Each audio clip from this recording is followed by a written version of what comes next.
Hey everybody, it's Jeremy. Welcome back to Lucid's Tournament Game 7, where we are playing Helheim. This is turn 18. Jump into things.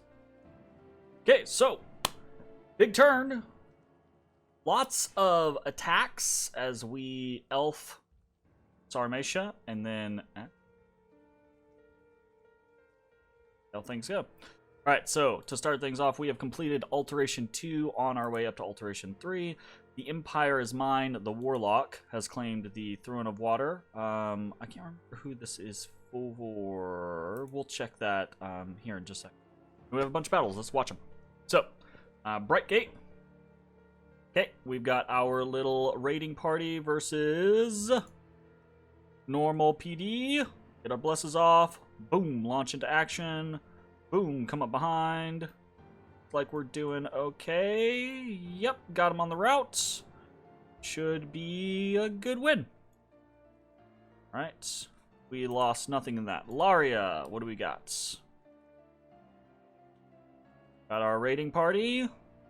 More pretty regular stuff. Easy peasy. Whoa, we're not going to catch that guy. Alright, Laria, we lost nothing. Menace. We've got blessings. Ooh, ho, ho, ho, ho. Whoa, whoa, whoa. This is different. We've got some Oirapatas here. They're not blessed up or anything like that, but they're still, you know, strong. Well, I don't think they're blessed up, are they? This a... Oop. Okay. No bless, but... they're strong, and they might be able to hold us off long enough for us to... Oh! Oh, did our... I think our leader got popped there. Oh. Menace, yep, our van here got popped. Let's watch that again. Who did he get popped by? One of the Oirapatas, probably. Came in on the side here. And... but he just got flanked by militias, and unfortunately, probably lost a lot of defense from harassment penalty, and enough hits got through. Some hard hits too, actually. Damn. Because I mean, my guys have protection, so he just got popped. Pop, pop, pop. That's what it is. Okay. Lost in Menace, High Peaks. We've got the Blessings. This should be an easy one. Onin. Oh, wow. That was ballsy. Okay. Easy win in High Peaks. We got Ard. What do we got going on? Blessings. Normal PD. Easy peasy. Probably easy. Count it out, but ooh, we did lose our mounted Herdman there. Okay. Got the win in Ard. Lost the mounted Herdman. We got Towers of Heaven.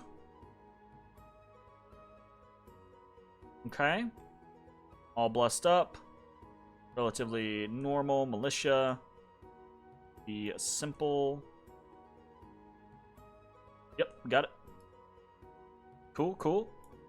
Towers of Heaven didn't lose anything. Glimmering Fields. This is the fortress, so we've got a bigger double stack here versus just what is that? Raiders and Sarmatian archers. This shouldn't be any big deal. Shouldn't be any big deal. Fingers crossed. Yeah, okay, we should be good. Cut through those raiders. We routed the archers. Easy peasy. Lemon squeezy. We lost a hell herding there. And then we have a battle in Sarmatia. Okay, so we've got two parties here versus quite a bit of raiders, Sarmatian archers, and some lancers.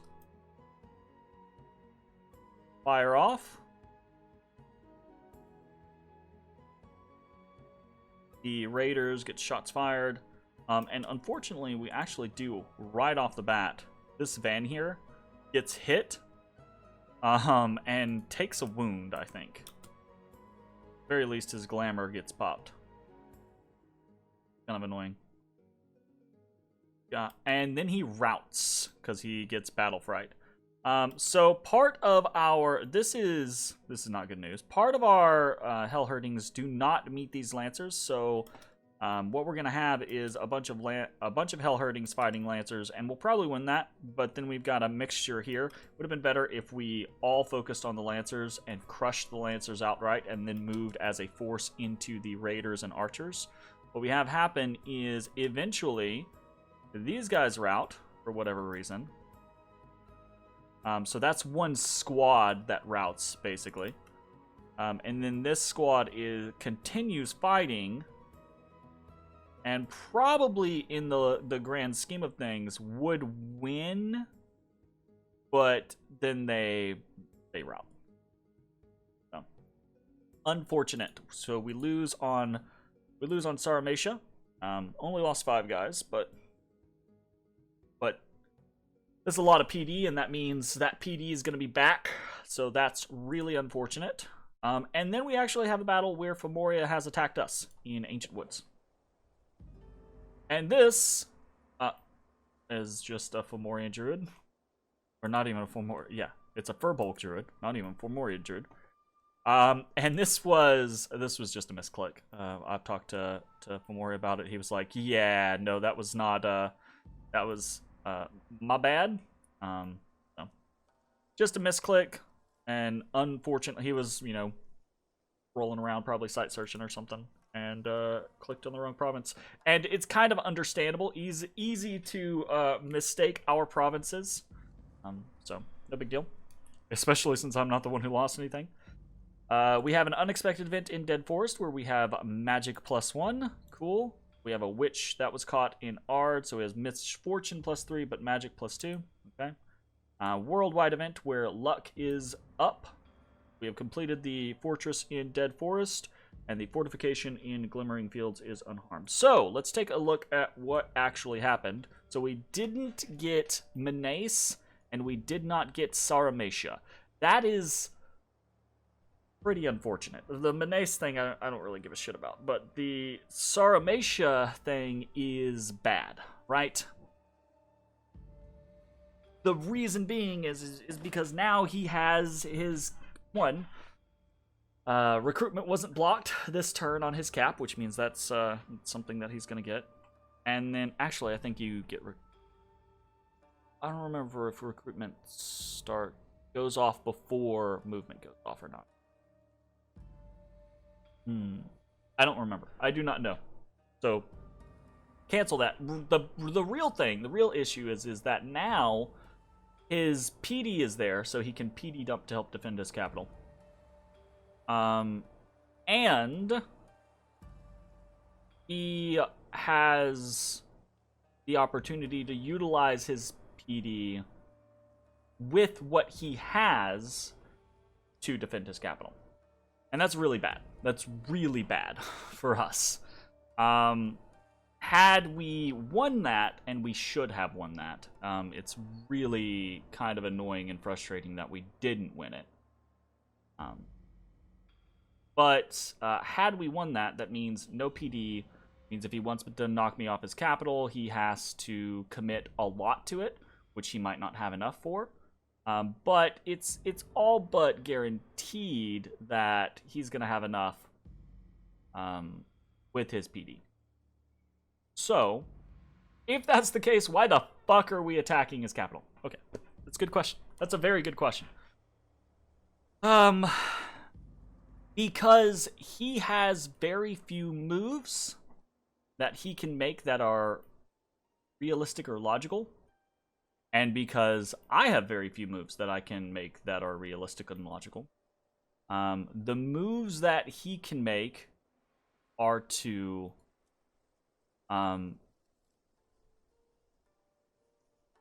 bring his army here to move one. Negotiate peace with Marverny. Be like, okay, Marverny, fine. I will get off your capital if X, right? Okay. Bring this army back. utilize this army to defend against me and fight against me. Option 2, do the same thing but take the army north and just fuck with me rather than defend against me.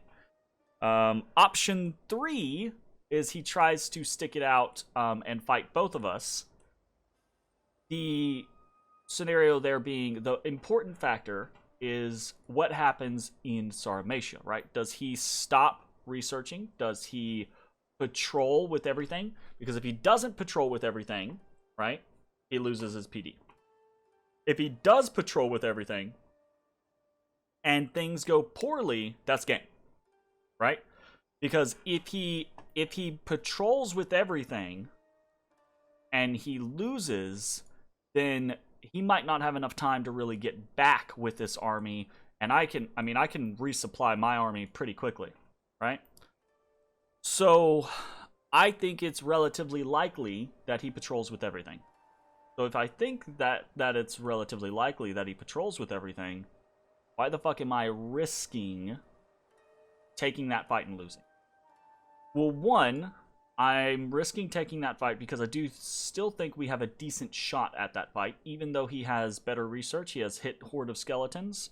Foul Vapors isn't going to do much of anything to me. It'll kill off like the 2 herdmen that I have left. Not going to matter to anybody else.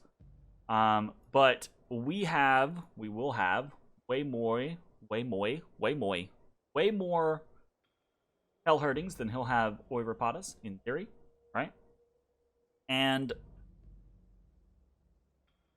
the real punch here is that if we don't do it, our commitment then is to just raiding him, and raiding him is only going to do so much, and it's going to drain. Basically, if we don't win quick, we're probably screwed anyways, right? So this is a dicey move to try to win quick, and if we do, we're probably set very well. Here's the counter though. Tirnanog is this turn hitting Felicia, Letia, Amiradon, and Felden Forest, with, I believe, the intent to hit more next turn. He can hit Menace, he can hit Glimmering Fields. I've reached out to Abyssia and told him, hey, this is what's happening. If you want a chunk of this, you should probably go ahead and hit 73 and 71 this turn or next turn, right?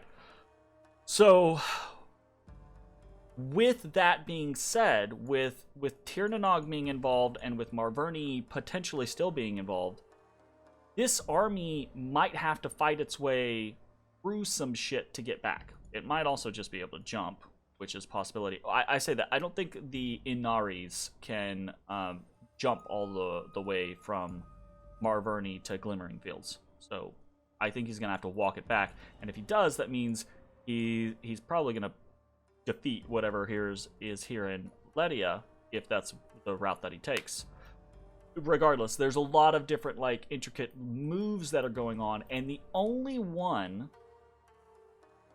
racking my brain, the only one that plays out, because I'm not trying to think of just sticking around in the game. There's only one winner in this game, in this tournament, right?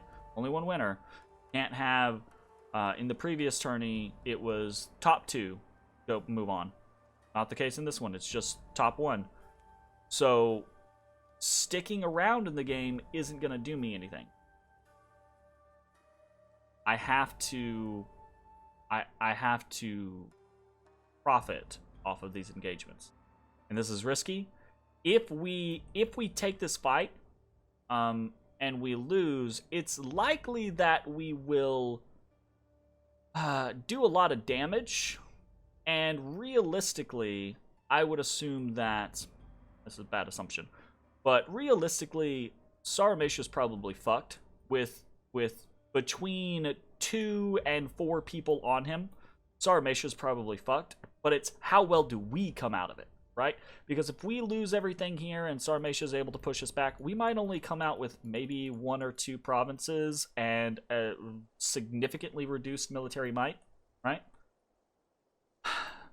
So, fingers crossed, right? We're going to attack with everything on Sarmatia. We have slightly adjusted some of our positioning so that we can attack rear with a few squads. The plan being is that the majority of our Hellherdings will still be a singular mass and move forward to meet whatever his singular mass is. And then potentially, by putting ourselves so far back, we draw him forward, and then we might be able to get some rears, get some units in the rear, and cut down whether NREs or other commanders or anything like that that he decides to put forward. We're also hitting Ung-Baloth because we can move that far with our hearses. We got another Svart. This one was an air random, which actually, that's not a bad thing necessarily, but it's not a great thing. Again, Hangadroids come out as Death 3, Air 2, so, and they have randoms as well to get higher. So Svartalfs, really what we're looking for is that Earth 3, or even potentially Fire 1, because then at least with Fire 1, we're sight searching for something that we don't typically have, right? You know? I mean, we have it because of Loki, but we don't want to side search with Loki. So, all right. What else are we doing? Well, we're sending Commander 2 down just to be able to move between these 2 provinces if need be. We're recruiting a bunch. Heerdmen or Van Heers. We are sending a Van Heer over to Osens. To put a lab up there. We're recruiting Heerdmen in Osens and scouts. We're continuing to recruit Oirapadas, and we're getting a Jade Sorceress to start site searching in Dead Forest. We're continuing to site search with Svart. We're recruiting another Svart. Again, we want to try to get that Earth 3. If we can get that Earth 3, then we're pretty good early on in the game. We're recruiting Hellherdings. And we're probably going to start recruiting the odd herdman here. Basically, we just want to recruit enough herdmen to form an army. Form a core of an army, 40 or 50 herdmen. Something that helps us, realistically, something that helps us